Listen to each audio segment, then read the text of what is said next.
안녕하세요. 저는 서울에 살고 있는 30대 중반 서은채라고 합니다. 저는 지금부터 말씀드릴 일을 겪고 나서 사람을 볼 줄 아는 눈이 얼마나 중요한지 뼈저리게 느꼈답니다. 지금부터 제 이야기를 들려드릴 테니 끝까지 잘 들어주시면 감사하겠습니다. 저는 1990년생으로 평범한 회사원으로 살아왔어요. 대학교 때는 장학금을 받으면서 학비를 충당했고 졸업 후에는 제 스펙으로 중견 광고회사에 취직해서 지금까지 성실하게 다니고 있죠. 주변 친구들이 보기엔 그냥 평범한 직장인 그 이상도 이하도 아닌 사람이었어요. 사실 저희 아버지는 제법 규모가 있는 회사를 운영하고 계세요. 특수부품을 제조하는 회사인데 일반 사람들은 잘 모르지만 업계에서는 꽤 알려진 기업이에요. 매출도 수천억 대고 직원들도 1,000명이 넘게 다니고 있답니다. 하지만 저희 아버지는 철저하게 조용히 사업하시는 분이셔서 언론에도 거의 안 나오시고 회사 홈페이지에도 사진 하나 안 올려놓으셨어요. 은채야, 너 학교 갈 때 운전기사 태워줄까? 아빠가 그러시는데. 엄마, 그런 거 하지 마. 나 그냥 버스 타고 다닐래. 친구들이 이상하게 생각하면 어떡해. 그래도 딸이 불편할까봐 아빠가 걱정하시는데. 엄마, 아빠한테 전해줘. 나는 그냥 평범하게 살고 싶다고. 다른 애들처럼 버스 타고 지하철 타고 다니는 게 좋아. 제가 고등학교 다닐 때 이런 대화를 나눴던 기억이 나요. 아버지는 항상 저한테 이렇게 말씀하셨거든요. 은채야, 아빠가 번 돈은 아빠 거지 네 거가 아니란다. 네가 진짜 능력 있는 사람이 되려면 네 힘으로 모든 걸 해내야 해. 아빠 돈에 기대서 살면 너는 평생 아무것도 아닌 사람이 되는 거야. 그러니까 네가 하고 싶은 거 있으면 네 능력으로 쟁취해라. 알았지? 그래서 저는 어릴 때부터 친구들한테 아버지가 회사를 운영하신다는 말도 안 했어요. 그냥 회사 다니신다고만 얘기했죠. 대학교 갈 때도 장학금 받으려고 정말 열심히 공부했고 취업할 때도 아버지 회사랑은 전혀 상관없는 곳으로 제 스펙만으로 들어갔답니다. 그렇게 평범하게 직장 생활을 하던 중에 3년 전쯤 지금의 남자친구, 아니 그때는 남자친구였던 강민석 씨를 만났어요. 민석 씨는 저희 회사랑 거래하는 협력업체에서 일하는 사람이었는데 처음 만난 건 업무 미팅 자리였어요. 그때 민석 씨가 프레젠테이션을 하는 모습을 보고 정말 성실하고 꼼꼼한 사람이라는 인상을 받았죠. 은채 씨, 이번 프로젝트 자료 검토하시느라 수고 많으셨어요. 제가 부족한 부분이 있으면 언제든지 말씀해 주세요. 최대한 보완해서 다시 드릴게요. 아니에요. 자료 정말 잘 만드셨어요. 이렇게 디테일하게 준비해 오시는 분 처음 봤어요. 그렇게 말씀해 주시니 감사합니다. 사실 이번 프로젝트가 저한테도 정말 중요한 거라서 밤새워 준비했거든요. 은채 씨 같은 분이 담당자여서 다행이에요. 다른 분들은 자료도 제대로 안 보시는 경우가 많던데 은채 씨는 꼼꼼하게 다 체크해 주시니까 일하기가 정말 편해요. 그렇게 업무적으로 몇 번 만나다 보니까 자연스럽게 친해졌고 어느 날 민석 씨가 저한테 식사 한번 하자고 제안하더라고요. 은채 씨, 이번 프로젝트 성공적으로 마무리된 거 축하하는 의미로 식사 한번 같이 할까요? 업무 얘기 말고 그냥 편하게 얘기도 나누고 싶어서요. 네, 좋아요. 그런데 혹시 다른 의도는 없으시죠? 들켰네요. 사실은 은채 씨한테 관심이 좀 있어서요. 일 잘하시는 모습도 멋있고 사람 자체가 너무 매력적이더라고요. 부담 안 가지시게 친구로라도 지내고 싶어서 용기 내서 제안해 봤습니다. 그의 솔직한 모습이 좋았어요. 거짓말 없이 자기 마음을 그대로 표현하는 게 정말 신선하게 느껴졌거든요. 그렇게 해서 저희는 연애를 시작했어요. 민석 씨는 저보다 한 살 많은 1989년생이었고 평범한 중산층 가정에서 자랐다고 했어요. 부모님이 강남에 작은 상가 건물 한 채를 가지고 계셔서 그걸로 임대업을 하신다고 하더라고요. 우리 부모님이 젊었을 때 정말 고생 많이 하셨대요. 아버지가 작은 공장 운영하시면서 악착같이 돈 모으셔서 20년 전에 그 건물 사셨거든요. 지금은 그 건물 임대료로 생활하시고 아버지는 여전히 공장 운영하시면서 일하세요. 부모님이 정말 대단하신 분들이네요. 맨손으로 시작해서 건물까지 마련하시다니. 그러게요. 그래서 저도 부모님처럼 성실하게 살아야 한다고 생각해요. 은채 씨 부모님은 뭐 하세요? 저희 아버지는 회사 다니시고 어머니는 집에 계세요. 그냥 평범한 집안이에요. 저는 일부러 자세히 얘기하지 않았어요. 아버지가 회사를 운영하신다는 말을 하면 민석 씨가 부담스러워할까봐 그냥 회사 다니신다고만 했죠. 그렇게 3년 정도 연애를 하면서 저희는 서로에 대해 많이 알아갔어요. 민석 씨는 정말 성실하고 책임감 있는 사람이었어요. 약속 시간도 절대 안 어기고 제가 힘들 때마다 항상 옆에서 힘이 되어줬죠. 은채야, 오늘 회사에서 힘든 일 있었다며? 괜찮아? 내가 치킨이랑 맥주 사갈게. 오늘은 마음껏 푸념해도 돼. 내가 다 들어줄게. 민석 오빠, 고마워요. 오빠가 있어서 내가 이렇게 버티는 것 같아. 무슨 소리야. 나야말로 은채 덕분에 행복한 거지. 우리 앞으로도 계속 이렇게 서로 의지하면서 살자. 그러던 어느 날 민석 씨가 저한테 프러포즈를 했어요. 은채야, 우리 이제 결혼하자. 나 은채 없으면 못 살 것 같아. 평생 은채 옆에서 은채 지켜주고 행복하게 해주고 싶어. 나랑 결혼해 줄래? 오빠, 정말요? 진심이에요? 당연하지. 내가 언제 거짓말했어? 나 은채 만나고 나서 인생이 달라졌어. 매일매일이 행복하고 미래에 대한 희망도 생기고 은채랑 결혼해서 예쁜 아이들 낳고 행복한 가정 꾸리고 싶어. 그러니까 제발 오케이 해줘, 응? 저는 너무 기뻐서 눈물이 날 뻔했어요. 3년 동안 연애하면서 민석 씨가 정말 좋은 사람이라는 걸 알고 있었거든요. 그래서 저는 바로 대답했죠. 네, 좋아요. 오빠랑 결혼할게요. 나도 오빠랑 평생 행복하게 살고 싶어요. 그렇게 해서 저희는 결혼을 약속했고 양가 상견례 날짜를 잡게 되었어요.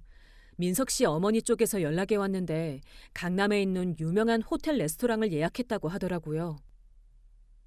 은채야, 우리 어머니가 이번 상견례를 정말 중요하게 생각하시나 봐. 호텔 레스토랑까지 예약하셨대. 좀 부담스럽긴 한데 어머니 마음이 그러시니까 그냥 거기서 하자. 그래, 오빠 어머니가 좋은 곳에서 만나고 싶으신가 보다. 우리 부모님한테도 얘기해 둘게. 저는 집에 가서 부모님한테 상견례 날짜와 장소를 말씀드렸어요. 은채야, 호텔 레스토랑이면 꽤 격식 있는 자리네. 그럼 우리도 제대로 준비해서 가야겠다. 그래, 우리 딸 시집 보내는데 당연히 제대로 인사드려야지. 근데 은채야, 그 집안 사람들 어떤 분들이야? 혹시 좀 까다로운 분들은 아니고? 아니에요, 아빠. 민석 오빠 말로는 부모님이 되게 좋으신 분들이래요. 그냥 좋은 곳에서 만나고 싶으셔서 호텔 레스토랑 예약하신 것 같아요. 그래? 그럼 다행이다. 근데 은채야, 아빠가 한 가지 당부할 게 있는데 상견례 자리에서 우리 집안 얘기는 굳이 자세히 하지 말자. 그냥 평범하게 회사 다닌다고만 하고, 알겠지? 네, 아빠. 저도 그럴 생각이었어요. 괜히 그런 얘기 했다가 상대방이 부담스러워하면 안 좋잖아요. 여보, 그래도 이번엔 당신이 꼭 가셔야 해요. 우리 딸 시집 보내는데 아버지가 빠지면 안 되죠. 그럼 당연히 가야지. 내가 그동안 바빠서 은채 연애할 때 별로 신경 못 써줬는데 상견례는 꼭 참석해야지. 우리 딸 인생에서 중요한 순간인데. 그렇게 상견례 날짜가 다가왔어요. 저는 그날이 정말 기대됐어요. 민석 오빠 부모님을 뵙고 양가 어른들이 화기애애하게 이야기 나누시는 모습을 상상하니까 벌써부터 행복하더라고요. 하지만 제 예상과는 완전히 다른 일이 벌어질 줄은 그때는 정말 몰랐습니다. 상견례 당일 저는 일찍부터 준비를 시작했어요. 단정하면서도 예쁜 원피스를 입고 화장도 정성껏 했죠. 어머니도 평소보다 더 신경 써서 준비하시더라고요. 은채야, 너 오늘 정말 예쁘다. 우리 딸 이렇게 예쁜데 저쪽 집안 사람들이 얼마나 좋아하시겠어? 엄마, 너무 떨려요. 민석 오빠 부모님한테 좋은 인상 드려야 할 텐데.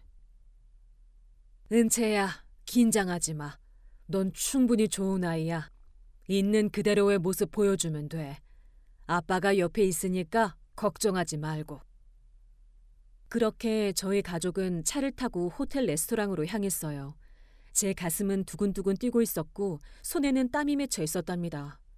이제 곧 제 인생의 새로운 가족을 만나게 될 거라는 생각에 설레기도 하고 긴장되기도 했어요. 하지만 그때의 저는 정말 몰랐어요. 그 상견례 자리에서 제가 얼마나 당황하고 어이없는 일을 겪게 될지 말이에요. 호텔 레스토랑에 도착하니까 정말 고급스러운 분위기더라고요. 천장도 높고 테이블마다 깔끔하게 세팅이 되어 있었어요. 저희는 예약된 프라이빗 룸으로 안내를 받았는데 민석 씨네 가족이 먼저 와 계셨어요. 은채야, 여기 앉아. 제 여자친구 은채입니다. 그리고 은채 부모님이세요. 저는 민석 씨 옆에 앉으면서 그의 부모님을 처음으로 뵀어요. 민석 씨 어머니인 김영희 씨는 50대 후반쯤 되어 보이는 분이었는데 명품 브랜드 로고가 확 보이는 가방을 들고 계셨고 옷도 화려하게 차려입으셨더라고요. 손목에는 반짝이는 팔찌도 여러 개 차고 계셨어요. 아이고, 이쪽이 사돈 되실 분들이시구만. 어서 오세요. 저희가 먼저 와서 기다리고 있었어요. 제 남편은 급한 사업상 미팅이 있어서 조금 늦는다고 연락 왔으니까 이해해 주세요. 아니에요. 저희가 좀 늦게 온 것 같아요. 오시느라 수고 많으셨습니다. 아니에요. 저희야 차로 금방이죠. 우리 강남에 사는데 여기까지 20분도 안 걸렸어요. 그나저나 여기 레스토랑 괜찮죠? 제가 평소에 자주 오는 곳인데 음식도 맛있고 분위기도 좋아서 이런 중요한 자리에 딱이더라고요. 뭔가 첫마디부터 자기가 강남에 산다는 것, 여기를 자주 온다는 것을 은근슬쩍 강조하시는 느낌이 들었어요. 하지만 저는 그냥 처음 만나는 자리니까 좀 긴장하셔서 그러시나 보다 하고 넘어갔죠. 옆에는 민석 씨 누나인 강은정 씨도 앉아 계셨어요.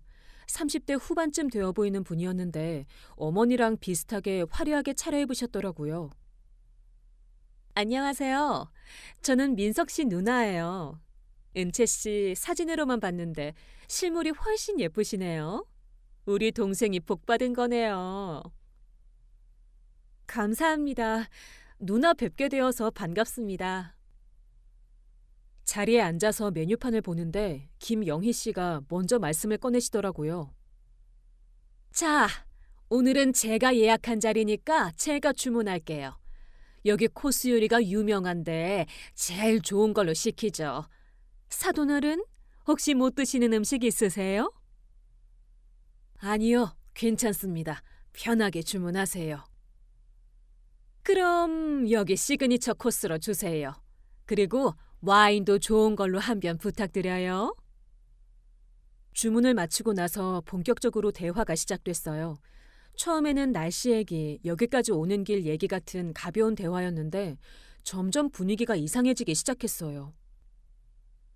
그나저나 사돈어른 되시는 분은 무슨 일 하세요? 요즘 같은 세상에 직장 안정성이 제일 중요하잖아요.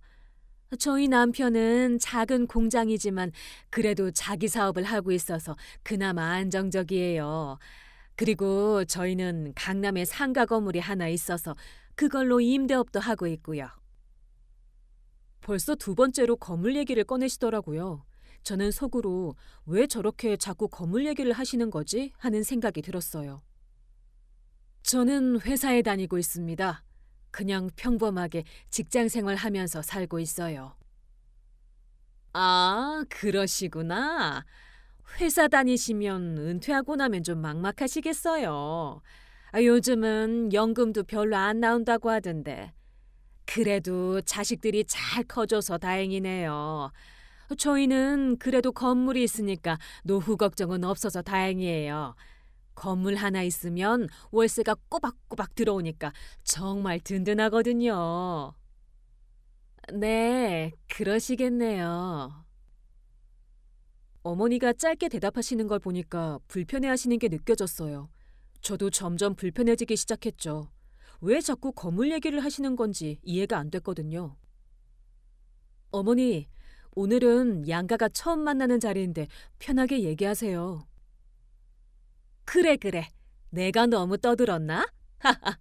그런데 사돈, 혹시 지금 사시는 집은 어디세요? 저희는 강남 쪽에 있는데. 저희는 마포 쪽에 살고 있습니다. 아, 마포요? 거기도 요즘 괜찮죠. 그런데 집은 자가세요? 아니면 전세세요? 이 질문을 듣는 순간 저는 정말 당황스러웠어요. 처음 만나는 자리에서 이렇게 직접적으로 집이 자가냐 전세냐를 물어보시다니요. 자가입니다. 아, 그렇구나. 그래도 집 한 채 있으시니까 다행이네요. 요즘 젊은 친구들 결혼할 때 집 문제가 제일 큰 문제잖아요. 저희가 건물 있는 집이다 보니까 신혼집 전세금 정도는 저희가 도와드릴 수 있어요. 그러면서 은근히 우리 쪽 형편을 깔보는 듯한 뉘앙스로 말씀하시더라고요. 그쪽 형편이 어떠신지는 모르겠지만 요즘 젊은 애들이 결혼 준비하려면 돈이 많이 들잖아요. 혹시 도움 필요하시면 말씀하세요. 저희가 할 수 있는 선에서 도와드릴게요. 아버지의 표정이 점점 굳어지는 게 보였어요. 아버지는 원래 말수가 적으신 분이지만 불편하실 때는 얼굴에 확 드러나거든요. 저도 너무 불편해서 민석 오빠를 쳐다봤는데 민석 오빠도 난처한 표정을 짓고 있었어요. 음식이 나오기 시작했고 잠시 조용해졌어요. 하지만 그 침묵도 잠깐 김영희 씨가 다시 입을 여셨어요. 그나저나 은채 씨는 지금 회사 다니신다고 했죠? 결혼하고 나서도 계속 다니실 거예요? 네, 제가 하는 일이 좋아서 당분간은 계속 다닐 생각이에요. 그래요? 요즘 여자들은 다들 커리어우먼이네. 우리 때는 결혼하면 집안 살림 하는 게 당연했는데. 근데 은채 씨 나이가 35이라고 했죠? 그럼 결혼하고 바로 애 낳아야 되는 거 아니에요? 너무 늦으면 고령 산모 되는데. 제 나이를 직접적으로 언급하시면서 애를 빨리 낳아야 된다는 말씀까지 하시니까 정말 기가 막히더라고요. 처음 만나는 자리에서 이런 얘기를 하시다니요. 그 부분은 저희 둘이서 천천히 계획하려고 해요. 계획이고 뭐고 나이가 있는데 뭘 천천히 해요. 결혼하면 바로 임신 준비해야죠. 우리 민석이도 올해 36인데 빨리 손주 보고 싶거든요. 어머니, 그런 얘기는 나중에 하시고 오늘은 그냥 편하게 식사해요. 야, 내가 뭐 잘못된 말 했어? 사실을 얘기하는 거지. 요즘 젊은 애들이 너무 계획만 세우다가 나이 놓치는 경우가 많다고. 이때쯤 되니까 저는 정말 화가 나기 시작했어요. 하지만 첫 만남이니까 참아야겠다는 생각에 꾹 참고 있었죠. 그런데 김영희 씨는 거기서 멈추지 않으시더라고요. 그리고 말이 나온 김에 한 가지 더 여쭤볼게요. 결혼 준비는 어떻게 하실 생각이세요? 요즘은 각자 집안에서 반반씩 부담하는 게 대세라고 하던데. 저희는 사실 건물도 있고 해서 여유가 좀 있는 편이거든요. 그쪽은 어떠세요? 드디어 본색을 드러내시는구나 싶었어요. 계속 건물 얘기를 하시더니 결국엔 경제력 차이를 은근슬쩍 강조하시는 거였어요. 결혼 준비는 저희 아이들이 알아서 할 겁니다. 부모로서 필요한 부분은 당연히 도와줄 생각이고요. 그래요? 그런데 솔직히 말씀드리면 제가 이것저것 알아봤는데 결혼 준비하는데 돈이 정말 많이 들더라고요. 예식장, 신혼집, 혼수, 예물 다 합치면 최소 몇 천만 원은 들어요. 그쪽에서도 그 정도는 준비 가능하신 거죠? 당연히 저희 딸 결혼시키는데 필요한 건 다 준비할 수 있습니다. 아, 다행이네요. 사실 제가 좀 걱정했거든요.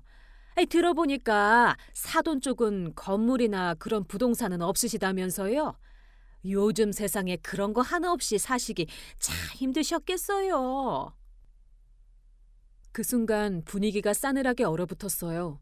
건물이 없다는 걸 어떻게 아셨는지 모르겠지만 아마 민석 오빠한테 물어보셨나 봐요. 그걸 이렇게 대놓고 말씀하시다니 정말 믿을 수가 없었어요. 사돈 되시는 분, 지금 무슨 말씀을 하시는 겁니까? 아니, 무슨 말씀이 아니라 사실을 얘기하는 거죠. 저는 솔직한 게 좋거든요. 요즘 결혼이 두 사람만 하는 게 아니라 집안끼리 하는 거잖아요. 그러니까 서로 형편이 어떤지 알아야 하는 거 아니에요? 솔직히 말씀드리면 저희 쪽이 조건이 좀 낫잖아요. 건물도 있고 경제적으로 여유도 있고 수준 차이가 좀 나긴 하지만 그래도 저희 민석이가 은채 씨 좋아하니까 뭐 어쩔 수 없죠. 수준 차이라는 단어를 듣는 순간 저는 귀를 의심했어요. 처음 만나는 자리에서 상대방 집안을 이렇게 노골적으로 무시할 수 있다니요. 어머니, 그런 말씀 마세요. 은채네 가족분들한테 실례예요. 아, 내가 뭐 잘못된 말 했니? 사실이잖아. 건물 있는 집이랑 없는 집이랑은 분명히 차이가 있는 거라고. 내가 무시하는 게 아니라 현실을 얘기하는 거야. 사돈 되시는 분, 건물 하나 있다고 남의 집안을 이렇게 무시하셔도 되는 겁니까? 지금 제대로 말씀하시는 겁니까? 무시가 아니라 솔직하게 얘기하는 거예요. 요즘 세상이 어떤 세상인데요. 부동산 하나 없으면 노후 대책도 없고 자식들한테 물려줄 것도 없잖아요. 저희는 그래도 건물이 있으니까 나중에 민석이한테 물려줄 수도 있고 은채 씨도 시집 와서 경제적으로 어려움은 없을 거예요. 오히려 은채 씨한테 좋은 거 아니에요? 어머니, 그만하세요. 너무하시는 거 아니에요? 너도 왜 그래? 내가 뭘 잘못했는데? 사실을 얘기하는 게 잘못이야? 저희가 경제적으로 여유가 있으니까 은채 씨를 도와줄 수 있다는 얘기를 하는 건데 이게 왜 무시가 돼? 아버지가 조용히 숟가락을 내려놓으셨어요. 아버지의 얼굴이 점점 굳어지는 게 보였고 저는 이 상황이 정말 최악으로 치닫고 있다는 걸 느낄 수 있었어요. 이런 식으로 나오시는 거면 이 결혼 다시 생각해 봐야겠습니다. 네? 지금 뭐라고 하신 거예요? 제 딸이 이런 모욕을 받으면서까지 결혼할 필요는 없다고 생각합니다. 은채야, 우리 가자. 아버지가 자리에서 일어나시려는데 바로 그때 레스토랑 문이 열리면서 누군가 들어왔어요. 급하게 들어온 그 사람은 민석 씨 아버지인 강재훈 씨였어요. 그런데 강재훈 씨가 실내를 둘러보다가 저희 아버지를 발견하고는 깜짝 놀라시는 게 보였어요. 소 회장님? 그 순간 식당 안의 모든 시간이 멈춘 것 같았습니다. 강재훈 씨가 급하게 들어오면서 저희 아버지를 보고 서 회장님이라고 부르는 순간 식당 안의 분위기가 완전히 얼어붙었어요. 강재훈 씨는 90도로 깊게 인사를 하면서 당황한 표정을 감추지 못했어요. 손에 들고 있던 서류 가방도 떨어뜨릴 뻔했죠. 회장님, 이게 어떻게 된 일입니까? 회장님께서 여기 계실 줄은... 제가 미팅이 늦게 끝나는 바람에 늦었습니다. 정말 죄송합니다. 김영희 씨가 남편을 보면서 어리둥절한 표정을 지었어요. 여보, 그분이 누군데 그래요? 왜 그렇게 인사를 하는 거예요? 회장님이라니 무슨... 이 사람아, 이분이 누군지 알아? 서태윤 회장님이야. 태성정밀 회장님이시라고. 태성정밀, 그 이름을 듣는 순간 김영희 씨의 얼굴색이 하얗게 변했어요. 태성정밀은 특수부품 제조 분야에서는 국내 최고 수준의 회사로 업계에서는 모르는 사람이 없는 기업이거든요. 태성정밀이요? 그 제게 40위 안에 드는? 그래, 맞아. 내가 그동안 누구 덕분에 사업한다고 했어? 우리 회사가 태성정밀 협력업체들한테 납품하면서 지금까지 커온 거잖아. 나도 회장님을 2년 전 업계 세미나에서 뵌 적이 있다고 했잖아. 저도 그제야 기억이 났어요. 2년 전에 아버지가 업계 세미나에서 강연을 하신 적이 있었는데 그때 여러 협력업체 대표들이 참석했다고 하셨거든요. 강재훈 씨가 그때 아버지를 뵌 거였어요. 민석 씨도 완전히 얼어붙은 표정이었어요. 3년 동안 사귀면서 제 아버지가 그냥 회사 다니시는 줄만 알았는데 알고 보니 업계에서 손꼽히는 기업의 회장님이셨다는 걸 이제야 알게 된 거죠. 은채야, 아버님이 태성정밀 회장님이셨어? 너 왜 한 번도 얘기 안 했어? 오빠한테 굳이 말할 필요가 없다고 생각했어. 그냥 평범하게 만나고 싶었거든. 강재훈 씨가 당황한 기색이 역력했어요. 자기 아들이 태성정밀 회장님 따님과 결혼한다는 걸 이제야 알게 된 거니까요. 회장님, 정말 죄송합니다. 제가 미처 몰랐습니다. 저희 아들 민석이가 따님과 교제한다는 얘기는 들었는데 설마 그분이 회장님 따님이실 줄은. 강 대표, 오랜만입니다. 2년 전 세미나 이후 처음 뵙네요. 네, 그때 회장님 강연 정말 감명 깊게 들었습니다. 명함도 받았었는데. 그런데 이게 어떻게 된 일입니까? 김영희 씨가 떨리는 목소리로 말했어요. 회장님, 제가 정말 죄송합니다. 제가 미처 몰라 뵙고 정신이 없어서. 이제 와서 그러시는 겁니까? 조금 전까지만 해도 건물 하나 있다고 우리 집안 무시하시더니 수준 차이가 난다고 하셨죠? 강재훈 씨가 아내를 돌아보며 다그쳤어요. 당신이 도대체 무슨 짓을 한 거야? 회장님 앞에서. 나는 몰랐어요. 그냥 평범한 직장인 집안인 줄 알았다고요. 어머니, 어떻게 그런 말씀을 하실 수가 있어요? 아까부터 계속 건물 얘기하시고 경제적으로 여유 있다고 자랑하시고. 뭐? 건물 얘기를 했다고? 우리 건물이 뭐 대단한 건물이라고 회장님 앞에서 그런 소리를 해? 강재훈 씨는 아버지께 다시 깊게 고개를 숙였어요. 회장님, 정말 죄송합니다. 제 아내가 실수를 했습니다. 너그럽게 용서해 주십시오. 강 대표님, 저는 강 대표님과는 아무 문제가 없습니다. 다만 사모님께서 조금 전에 하신 말씀들이 제 가족에게 큰 모욕이었습니다. 김영희 씨는 얼굴이 새하얗게 질린 채 떨리는 목소리로 말했어요. 회장님, 제가 정말 잘못했습니다. 제가 정신이 없어서 그랬어요. 제가 너무 긴장한 나머지. 긴장해서 남의 집안을 무시하셨습니까? 건물 없는 집은 수준이 낮다고 하셨죠? 노후 대책도 없고 자식들한테 물려줄 것도 없다고 하셨습니까? 뭐라고? 당신이 그런 말을 했어? 강재훈 씨의 얼굴이 창백해졌어요. 자기 아내가 얼마나 큰 실수를 저질렀는지 이제야 제대로 깨달은 거죠. 회장님, 정말 죄송합니다. 저희 회사가 지금까지 성장할 수 있었던 건 태성정밀과의 간접적인 거래 덕분이었습니다. 회장님 계열사에 부품을 납품하면서 저희 회사 매출의 40%를 만들어 왔습니다. 그런데 저희 아내가 이런 실수를... 저는 그때 강재훈 씨가 얼마나 큰 충격을 받았는지 알 수 있었어요. 자기네 회사 매출의 40%가 저희 아버지 회사와 연결되어 있다는 걸 아내가 전혀 모르고 있었고 그 상황에서 아버지를 모욕했으니까요. 아버지, 그게 정말이에요? 우리 회사가 태성정밀과 연결되어 있었어요? 그래. 너도 몰랐구나. 우리가 부품 납품하는 그 업체들이 다 태성정밀 1차 협력업체들이야. 그러니까 우리는 2차 협력업체인 셈이지. 회장님 회사가 있어야 우리도 있는 거야. 김영희 씨는 이제야 상황의 심각성을 깨달은 듯 바닥에 주저앉을 듯한 표정이었어요.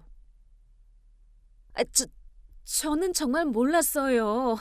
회장님, 제발 용서해 주세요. 제가 입이 싸서 그랬어요. 앞으로는 절대 그러지 않겠습니다. 사모님, 저는 제 신분을 숨기고 살아온 적이 없습니다. 다만 조용히 살고 싶어서 굳이 드러내지 않았을 뿐이죠. 저희 딸도 제가 그렇게 교육했습니다. 남에게 자랑하거나 으스대지 말고 본인의 능력으로 인정받으라고 가르쳤어요. 그런데 사모님은 건물 하나 있다고 남의 집안을 깔보셨습니다. 그게 얼마나 큰 실례인지 아십니까? 죄송합니다. 정말 죄송합니다. 회장님, 제가 아내를 대신해서 사과드리겠습니다. 정말 죄송합니다. 그때 옆에 있던 민석 씨가 떨리는 목소리로 말했어요. 은채야, 미안해. 우리 어머니가 너무 실례를 했어. 나도 정말 몰랐어. 네가 그런 집안 따님인 줄.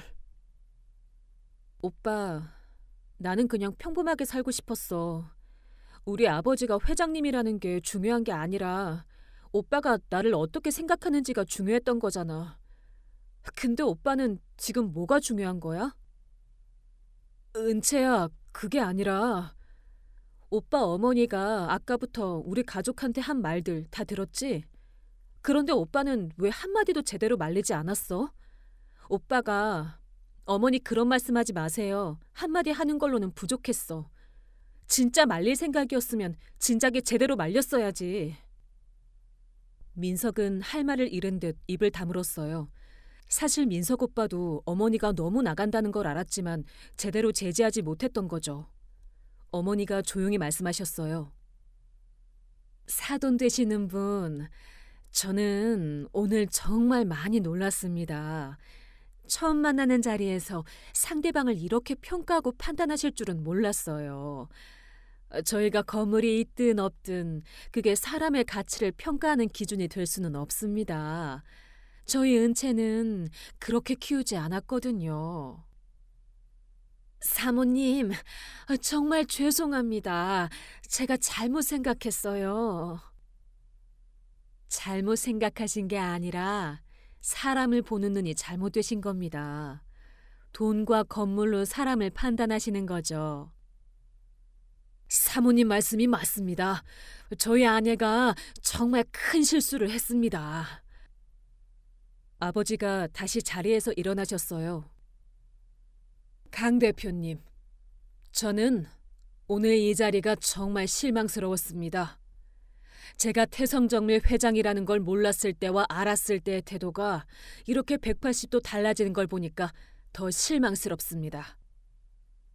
회장님, 저는 제 딸이 이런 대우를 받으면서까지 이 집안과 혼인을 맺을 필요가 없다고 생각합니다.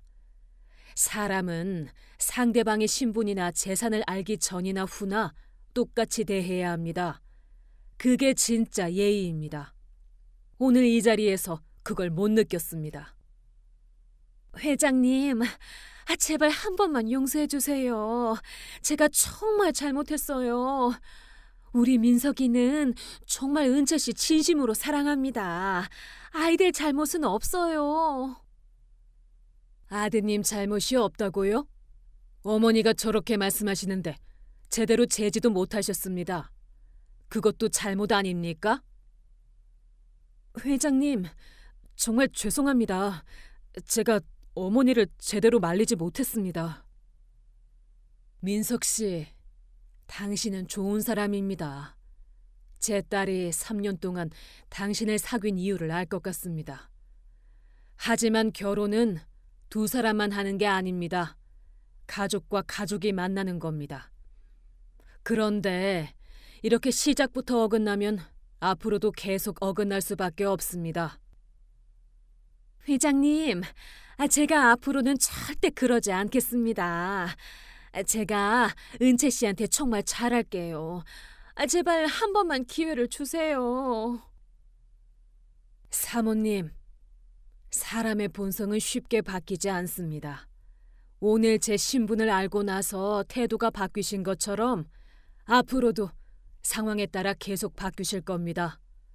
저는 제 딸이 그런 환경에서 사는 걸 원하지 않습니다. 회장님, 제가 아내를 잘 교육하겠습니다. 다시는 이런 일이 없도록 하겠습니다. 강 대표님, 업무적으로는 계속 좋은 관계를 유지하시죠. 하지만 혼사는 여기서 정리하는 게 좋을 것 같습니다. 은채야, 우리 얘기 좀 하자. 제발. 오빠, 미안해요. 나도 오늘 정말 실망했어요. 오빠한테가 아니라 이 상황 전체에. 오빠 어머니가 우리 가족한테 한 말들, 그리고 오빠가 제대로 말리지 못한 것, 그리고 우리 아버지 신분 알고 나서 완전히 달라진 태도들, 이 모든 게 너무 실망스러워요. 은채야, 나는 네 아버지가 회장님이든 아니든 상관없어. 나는 너를 사랑해. 오빠, 그 말이 진심이라는 거 알아요. 하지만 그것만으로는 부족해요.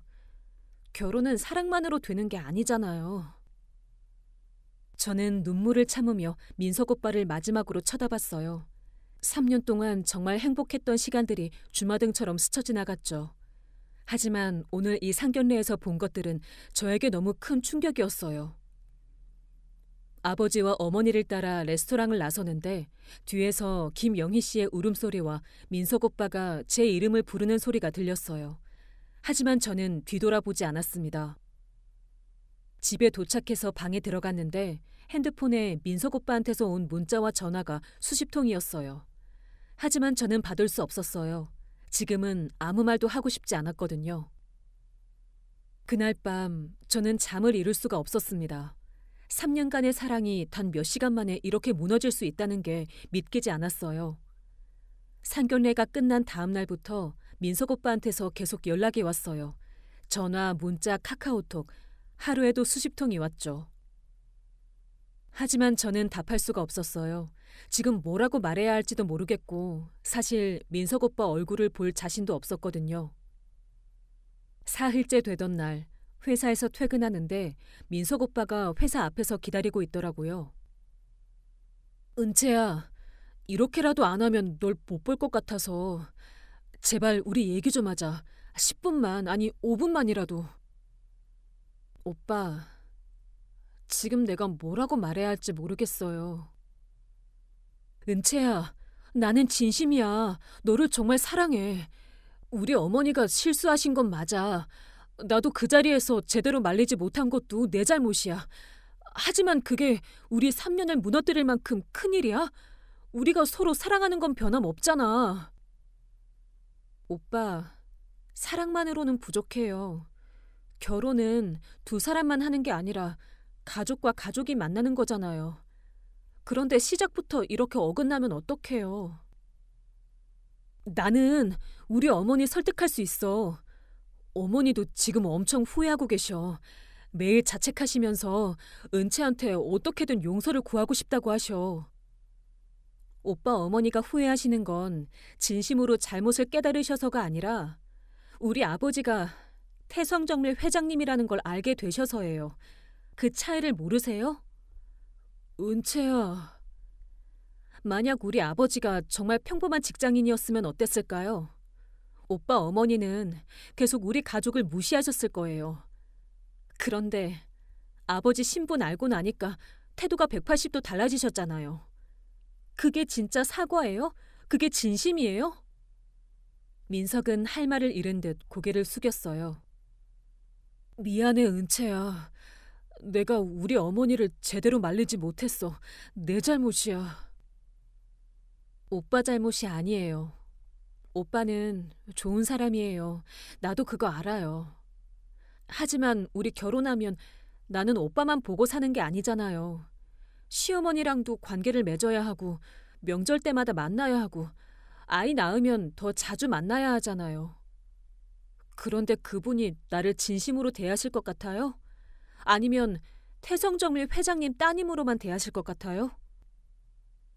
은채야, 시간을 좀 주면 안 될까? 우리 어머니도 변하실 거야.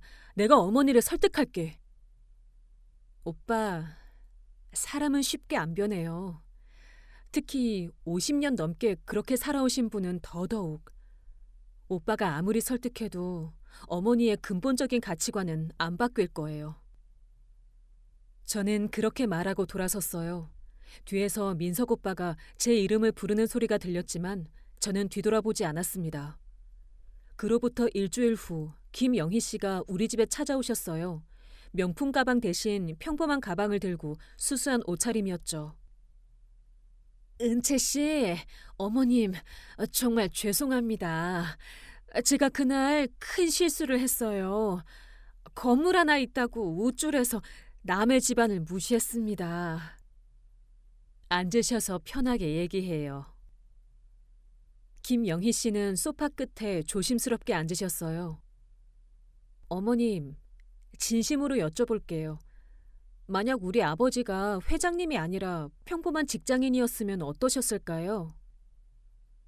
김영희 씨는 잠시 망설이시다가 솔직하게 대답하셨어요. 솔직히 아마 안 그랬을 것 같아요. 오히려 민석이가 더 좋은 집안 사람 만나야 한다고 생각했을 거예요. 그게 제 솔직한 마음이에요. 어머님, 솔직하게 말씀해 주셔서 감사해요. 그날 회장님 말씀이 계속 맴돌더라고요. 사람은 상대방의 신분을 알기 전이나 후나 똑같이 대해야 한다는 말씀이요. 저는 사람을 겉으로만 판단했어요. 정말 어리석었습니다. 그럼 여쭤볼게요. 만약 제가 어머님 며느리가 된다면 저를 은채로 볼 건가요? 아니면 회장님 따님으로 볼 건가요? 솔직히 둘 다일 것 같아요. 은채 씨를 한 사람으로 보려고 노력하겠지만 마음 한켠에는 항상 회장님 따님이라는 생각이 있을 거예요. 제가 아무리 노력해도 그게 완전히 없어지진 않을 것 같습니다. 어머님, 솔직하게 말씀해 주셔서 감사해요. 그런데 저는 그런 관계를 원하지 않아요. 저는 있는 그대로의 저를 봐주시는 시어머니를 원해요. 은채 씨, 제가 정말 노력해 보겠습니다. 사람은 쉽게 안 변합니다. 특히 평생 그렇게 살아오신 분은 더더욱요. 노력하신다는 건 알겠지만 그게 우리 은채한테 상처가 될 수 있어요. 알고 있습니다. 제가 부족해서 은채 씨한테 상처를 줄 수도 있다는 거. 그래서 더 미안하고 죄송합니다. 비록 은채 씨를 며느리로 못 모시게 되더라도 저는 앞으로 사람을 다르게 대하려고 노력하겠습니다. 김영희 씨가 돌아가신 후 어머니가 저한테 물으셨어요. 은채야, 어떻게 할 거니? 엄마, 나는 결정했어요. 오빠랑은 여기서 정리하는 게 맞는 것 같아요. 그래, 네가 결정했으면 엄마는 존중할게. 하지만 3년이나 사귄 사람인데 괜찮겠니? 괜찮을 리가 없죠. 지금도 가슴이 너무 아파요. 하지만 지금 아픈 게 나중에 평생 아픈 것보다는 나을 것 같아요. 그날 밤 저는 민석 오빠한테 마지막 전화를 했어요. 오빠, 나예요. 은채야, 오늘 우리 어머니가 다녀오셨다면서 어떻게 됐어? 오빠, 우리 여기서 정리하는 게 맞는 것 같아요. 은채야, 제발. 나는 너 없으면 안 돼. 오빠, 나도 오빠 너무 좋아해요. 3년 동안 정말 행복했어요. 하지만 사랑만으로는 부족해요. 우리가 결혼하면 오빠 어머니랑 저는 평생 함께 해야 하는데 시작부터 이렇게 어긋나면 앞으로는 계속 어긋날 거예요. 은채야, 시간을 좀 더 주면 안 될까? 나는 우리가 이 문제를 해결할 수 있을 것 같은데. 오빠, 오늘 오빠 어머니가 집에 오셔서 솔직하게 말씀하셨어요. 노력하시겠지만 나를 있는 그대로 보는 게 어려울 것 같다고. 적어도 거짓말은 안 하셨어요. 그리고 나는 그게 답인 것 같아요. 은채야. 오빠, 고마웠어요. 3년 동안 정말 행복했어요. 오빠 덕분에 사랑이 뭔지 알게 됐어요. 그런데 이제는 여기서 끝내는 게 우리 둘 다를 위한 일인 것 같아요. 미안해요. 그리고 고마워요. 은채야, 나는 정말 너를 사랑했어. 나도요, 오빠. 정말 많이 사랑했어요. 그러니까 더 이렇게 해야 하는 것 같아요. 서로에게 상처만 주기 전에. 그렇게 저희는 3년의 인연을 정리했습니다. 그로부터 6개월이 지났어요. 처음 몇 달은 정말 힘들었어요. 회사 가는 길에도 주말에 집에 있을 때도 자꾸 민석 오빠 생각이 나더라고요. 하지만 시간이 지나면서 조금씩 괜찮아졌어요. 여러분께 이 이야기를 들려드린 이유는 단 하나예요. 결혼을 앞두고 계신 분들 혹은 누군가와 진지한 관계를 시작하시는 분들이 계시다면 꼭 기억하셨으면 좋겠어요. 사람은 겉으로 드러나는 조건으로 판단하면 안 된다는 것을요. 건물이 있든 없든 돈이 많든 적든 그게 사람의 가치를 결정하는 게 아니에요. 진짜 중요한 건 그 사람의 인격이고 상대방을 대하는 태도예요. 그리고 결혼은 정말로 두 사람만 하는 게 아니라 가족과 가족이 만나는 거예요. 상대방의 가족이 어떤 가치관을 가지고 있는지, 어떻게 사람을 대하는지 꼭 잘 살펴보세요. 저는 그때 힘들었지만 제대로 정리를 해서 지금 이렇게 행복할 수 있게 되었어요. 만약 그때 사랑하니까 참고 견디면 되겠지라고 생각했다면 지금쯤 얼마나 힘들게 살고 있었을까요? 여러분도 혹시 연애나 결혼을 준비하시면서 비슷한 일을 겪으신다면 용기 내서 제대로 정리하시길 바라요. 지금 당장은 아프고 힘들지만 나중을 위해서는 그게 맞는 선택일 수 있어요. 그리고 무엇보다 여러분 자신을 소중히 여기세요. 누군가의 며느리, 누군가의 사위가 되기 이전에 여러분은 그 자체로 소중한 사람이에요. 있는 그대로의 모습으로 존중받을 자격이 있어요. 제 이야기가 누군가에게 조금이라도 도움이 되었으면 좋겠습니다. 인생은 정말 알 수 없어요. 그때 그렇게 힘들고 아팠던 일이 결국엔 저를 더 좋은 곳으로 이끌어줬으니까요. 여러분도 지금 힘든 일을 겪고 계신다면 그게 분명히 더 나은 미래로 가는 과정이라는 걸 믿으세요. 그리고 절대 잊지 마세요. 돈이나 건물, 겉으로 보이는 조건들이 사람의 가치를 결정하는 게 아니라는 것을요. 진짜 중요한 건 그 사람의 인격이고 상대방을 어떻게 대하는가 하는 태도예요. 저는 이제 제 아이들에게도 이렇게 가르칠 거예요. 사람은 겉으로 판단하는 게 아니란다. 그 사람의 마음과 행동을 보거라. 그리고 너 자신도 항상 다른 사람을 있는 그대로 존중하는 사람이 되렴. 여러분, 제 긴 이야기 끝까지 들어주셔서 정말 감사합니다.